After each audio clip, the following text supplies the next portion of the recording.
Really amazing to see how good of a job they are doing. Amazing for them, less good for us. But we were solid, best of the rest this session, and we hope that it's going to come towards us, more towards us in terms of McLaren in qualifying in the evening. You think McLaren were probably running a little bit more power there than you were? No, I think we see that on the overlays. Everybody ran pretty much flat out. I don't think that was the major difference. Is that they are just having the tires in a sweet spot when it's warm. It also looks like they're able to improve maybe a little bit more than others on that second push lap. How important do you think that's going to be? And then also looking at the race pace didn't look too bad for you guys yesterday. Is that something you think you can be stronger with? Yeah, against McLaren it's difficult because they were able to go fast on the second and third lap, which we haven't even tried. And on the long run, yesterday we saw the race sim that they were. He looks like from a cartoon movie, like he's walking through there. They were very fast. It was Norris once, and the other time around it was Piastri. And like today, they were just very quick. In this day of an age of relentless racing, cost cap, the 2026 changes imminent, is it possible to close the gap these days? Because everybody improves a bit. I think yes. Maybe not when it's perfect conditions for them, when it's that hot. But otherwise, things can swing. And I don't think if you take the average of all tracks throughout the year, you've seen Las Vegas last year when it was freezing, we were as dominant as McLaren is. So over an average, we're talking about a few tenths, no more. And I think, yes, you can catch. Let's talk a bit more about your drivers, because it feels as if George particularly is really enjoying a purple patch in terms of his form and his energy that he's bringing to the team. His best start to a season actually in his whole career. How have you viewed things? He's doing a top job. I think it was always people. He was a little bit always. I wouldn't say underrated because he's such a stoic person that people, talked about Lewis or talked about Max, and now you can see how he's delivering. I think he's performing in that car to the maximum, and he's doing really great.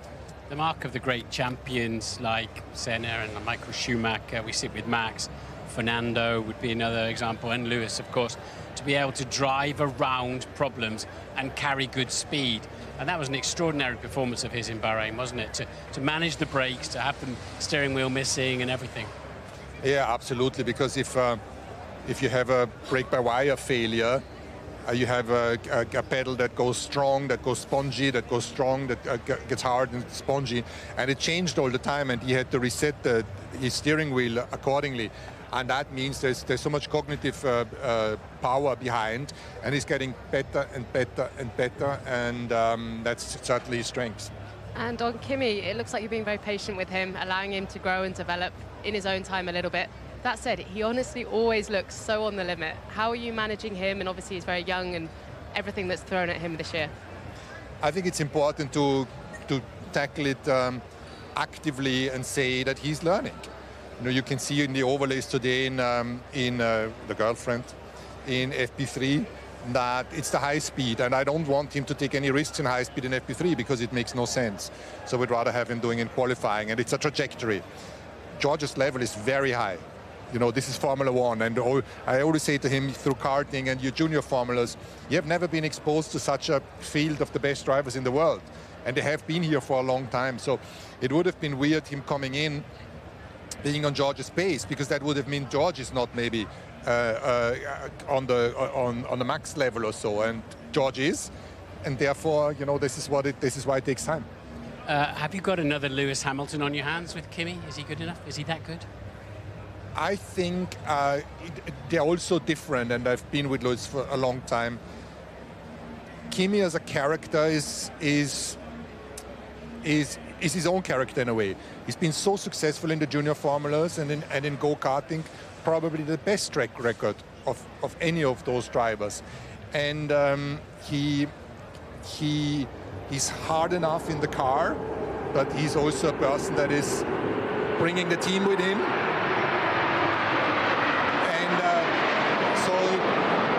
Super interesting to manage a driver that again is very different to what Lewis was, or George is, or Max. Tell us about Valtteri's role in the team, because actually Jamie and I were chatting yesterday. We feel like there's really good energy about Mercedes at the moment, and that's actually being helped by Valtteri's presence. It feels as if he's really supporting Kimi in his growth as well. Yeah, we're really having fun, to be honest. And it isn't the case because Lewis is gone. We had lovely moments and a lot of fun with Lewis too.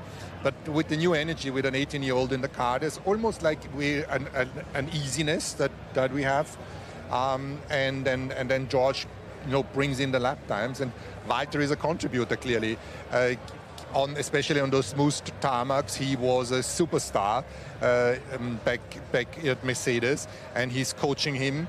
Kimi's listening. Sometimes Formula One drivers don't think they can learn from others, and Kimi is open-minded. They talk about how to handle the tires, how to bring them in, and Valtteri seems to enjoy himself whilst, of course, seeking another race seat opportunity. But we love him. He's doing the sim work. He's putting in the hours. He's developing next year's car. So it's strong.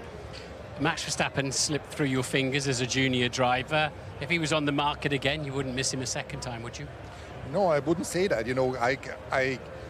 I always say I don't flirt outside if I'm happy in the relationship, and in a professional way. If not, I get a really hard time from Susie. There's no question about that. Anyway, privately, but on a professional level, I'm super happy with the lineup we have. I couldn't wish for anything better. And Max is at Red Bull. We haven't had a conversation. We're continuing our trajectory. Yeah, if it ain't broke, don't fix it. Is that the right expression? What I mean is that because there is such a good energy in the team and such a good dynamic, why would you want to unsettle that? It's working, isn't it? It's working.